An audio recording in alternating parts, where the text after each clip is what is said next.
নমস্কাৰ প্ৰিয় দৰ্শক, আজিৰ এই শুভ সময়ত আমি আলোচনা কৰিম অসমীয়াৰ প্ৰাণৰ উৎসৱ পবিত্ৰ কাতি বিহু, যি কেৱল এক উৎসৱ নহয়, ই হৈছে আশা, বিশ্বাস আৰু আধ্যাত্মিক শক্তিৰে অনন্তৰ যাত্ৰা। এইবাৰ 2025 বৰ্ষৰ কাতি বিহু হ'ব 18 অক্টোবৰ 31 আহিন শনিবাৰে। এই কাতি বিহুৰ দিনা গধূলি তুলসী গছজোপাৰ তলিত চাকি জ্বলাই মাত্ৰ এটা মন্ত্ৰ ক'ব।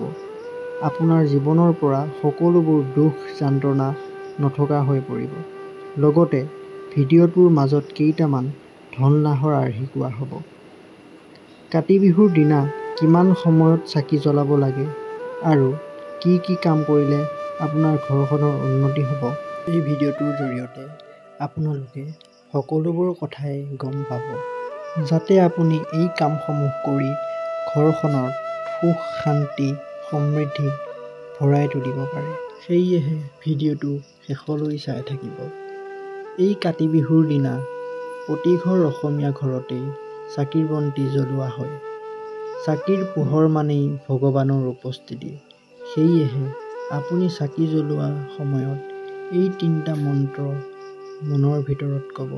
এতিয়া আমি জানি লওঁ আহক, কাতি বিহুৰ দিনা এইকেইটা কাম আপোনালোকে ভুলতো নকৰিব, কাৰণ এইকেইটা কাম কৰিলে আপোনালোকৰ ঘৰখনত দুখ যন্ত্ৰণা আৰু দৰিদ্ৰতা দেখা দিব।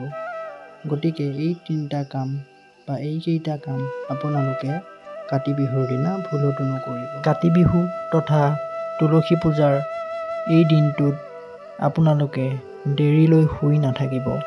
এই পবিত্ৰ দিনটোত আপোনালোকে সোনকালে শুই উঠিব আৰু তুলসী গছজোপাৰ তলিত স্নান কৰিব। স্নান কৰি আহি তুলসী গছজোপাৰ চাৰিওফালে মচি ল'ব। তাৰ পিছত শুদ্ধ বস্ত্ৰ পৰিধান কৰি তুলসী গছজোপাৰ তলিত জল অৰ্পণ কৰিব। এনেকুৱা কৰিলে মা লক্ষ্মীয়ে আপোনাৰ ঘৰত প্ৰৱেশ কৰিব। এনেকুৱা কৰিলে মা লক্ষ্মীয়ে আপোনাৰ ঘৰখনৰ প্ৰতি সদায় সন্তুষ্ট হৈ থাকিব আৰু আপোনাৰ ঘৰত মা লক্ষ্মীয়ে প্ৰৱেশ কৰিব। লগতে মা লক্ষ্মীয়ে আপোনাৰ ঘৰত স্থায়ীভাৱে বাস কৰিব। এই পবিত্ৰ কাতি বিহুৰ দিনা আপুনি শুদ্ধ মনেৰে থাকিব। এই পবিত্ৰ দিনটোত কেতিয়াও জ্যেষ্ঠজনক অপমান নকৰিব। পাৰিলে এই দিনটোত জ্যেষ্ঠজনৰ পৰা আশীৰ্বাদ ল'বলৈহে চেষ্টা কৰিব। এই পবিত্ৰ কাতি বিহুৰ দিনা আপোনালোকে দিনৰ সময়ত বা সন্ধিয়া সময়ত শুই নাথাকিব। এনে কৰিলে মা লক্ষ্মী অসন্তুষ্ট হয় আৰু ঘৰত দুখ দৰিদ্ৰতা দেখা দিয়ে। সেয়েহে আপোনালোকে সন্ধিয়া সময় আৰু দিনৰ সময়ত শুই নাথাকিব। এই পবিত্ৰ কাতি বিহুৰ দিনা আপোনাৰ ঘৰৰ তুলসী গছজোপাৰ চাৰিওপিনে ভালকৈ চাফা কৰিব আৰু তুলসী গছজোপাৰ চাৰিওফালে কোনো ধৰণৰ লেতেৰা আৱৰ্জনা পেলাই নথব। ভালকৈ তুলসী গছজোপাৰ চাৰিওফালে চাফা কৰিব। এই বিশেষ দিনটোত আপোনালোকে কাৰো লগত কাজিয়া নকৰিব। এনেকুৱা কৰিলে মা লক্ষ্মী অসন্তুষ্ট হয় আৰু আপোনাৰ পৰা মা লক্ষ্মী নোহোৱা হৈ যায়।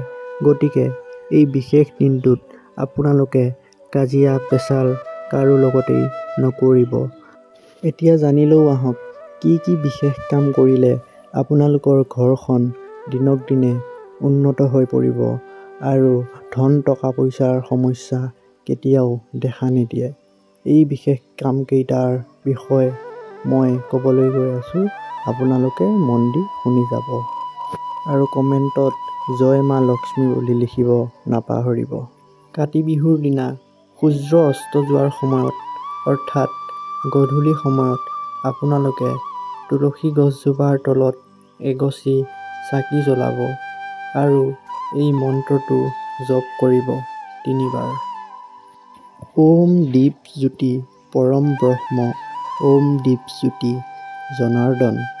আকৌ এবাৰ মই মন্ত্ৰটো কৈ দিছোঁ, ওম দীপ জ্যোতি পৰম ব্ৰহ্ম ওম দীপ জ্যোতি জনাৰ্দন। এই মন্ত্ৰটো উচ্চাৰণ কৰিলে শনি দোষ ৰাহু দোষ সকলোবোৰ কমি যায় আৰু মা লক্ষ্মী আপোনালোকৰ ঘৰত বসবাস কৰে। এই পবিত্ৰ কাতি বিহুৰ দিনা পাকঘৰত থকা চাউলৰ পাত্ৰটোৰ ওচৰত এগছি চাকি দিয়ক। ই হ'ল লক্ষ্মী মাৰ এক অন্যতম প্ৰতীক। এই চাকিগছ দিয়াৰ পিছত আপোনালোকে মনে মনে এই শব্দটো উচ্চাৰণ কৰিব। হে লক্ষ্মী মা, মোৰ ঘৰ ধনেৰে, অন্নৰে, শান্তিৰে ভৰাই দিয়ক।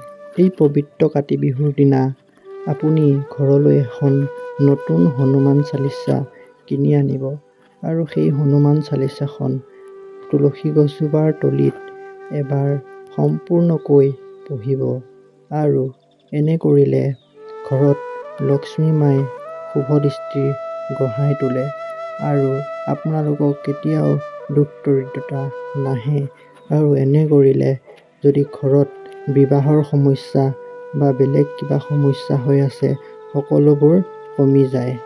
এই কামটো হৈছে ধন লাভৰ এক গুপ্ত উপায়। তুলসী পূজাৰ দিনা আপোনালোকে যেতিয়া তুলসী গছজোপাৰ তলিত চাকি জ্বলাব তেতিয়া আপোনালোকে এটা তামৰ মুদ্ৰা তুলসী গছজোপাৰ ওচৰত থৈ আহিব আৰু সেই তামৰ মুদ্ৰাটো পিছদিনা ৰাতিপুৱা ভালকৈ পানীৰে ধুই আপোনালোকৰ টকা থোৱা আলমাৰিত এই মুদ্ৰাটো থৈ দিব। এনে কৰিলে ধন সোণ অধিক বৃদ্ধি পায় আৰু ঘৰত কেতিয়াও সমস্যাৰ সৃষ্টি নহয়। এই পবিত্ৰ কাতি বিহুৰ দিনা চাকি জ্বলোৱা সময়সীমা হ'ল সন্ধিয়া ৬ বজাৰ পৰা সন্ধিয়া ৭:১৫লৈ। এই সময়সীমাত আপোনালোকে আপোনাৰ তুলসী গছজোপাৰ তলত এগছিকৈ চাকি জ্বলাব। এই সময়ত সূৰ্য অস্ত যায় আৰু চন্দ্ৰ বলৱান হয়। এই সময়ত কৰা প্ৰাৰ্থনাই আপোনালোকৰ মনৰ কথাবোৰ পূৰ্ণ কৰিব। চাকিৰ পোহৰে আপোনালোকৰ ঘৰত হৈ থকা সকলোবোৰ সমস্যা দূৰ কৰিব আৰু আপোনালোকৰ জীৱনলৈ সুখ শান্তি কঢ়িয়াই আনিব। যদি ভিডিঅ'টো চাই ভাল পালে তেনেহ'লে কমেণ্টত জয় মা লক্ষ্মী বুলি লিখিব নাপাহৰিব আৰু যদি ভিডিঅ'টো ভাল পালে তেনেহ'লে এটা ছাবস্ক্ৰাইব কৰিব নাপাহৰিব আৰু কাষত থকা বেল আইকনটো দবাই দিবও নাপাহৰিব যাতে এনেকুৱা ভিডিঅ'সমূহ পুনৰ পাই থাকে। ধন্যবাদ।